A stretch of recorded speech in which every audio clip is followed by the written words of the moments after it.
Jangan sia-siakan umur terus berlalu. Jangan sia-siakan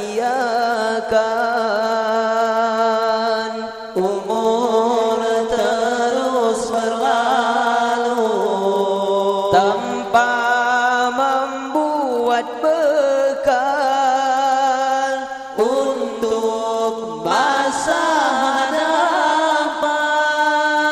Ingat di suatu waktu kita akan bertemu di saat tanggung jawaban di hadapan Tuhan. Ingat di suatu waktu kita akan bertemu di saat tanggung jawaban di hadapan Tuhan. Tak akan masa itu jangan diharap lagi. Orang akan membantu dari kanan dan kiri.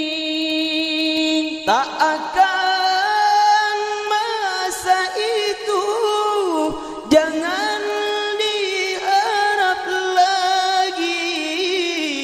Orang akan membantu dari kanan dan kiri, Walau akan menjerit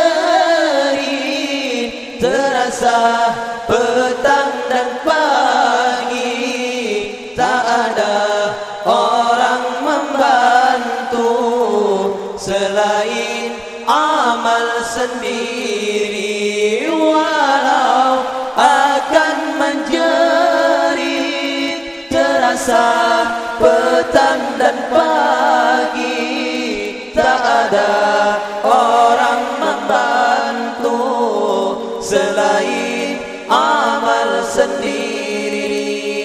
Jangan sia-siakan umur terus berlalu. Jangan sia-siakan umur terus berlalu tanpa membuat bekal untuk masa hadapan. Ingat di suatu waktu kita akan bertemu di saat tanggung jawaban di hadapan Tuhan. Ingat di suatu waktu kita akan bertemu di saat tanggung jawaban di hadapan Tuhan. Walaupun banyak harta Yang engkau miliki, bahagia dunia akhirat, tak akan engkau dapati. walaupun banyak harta Yang engkau miliki, bahagia dunia akhirat, tak akan engkau dapati.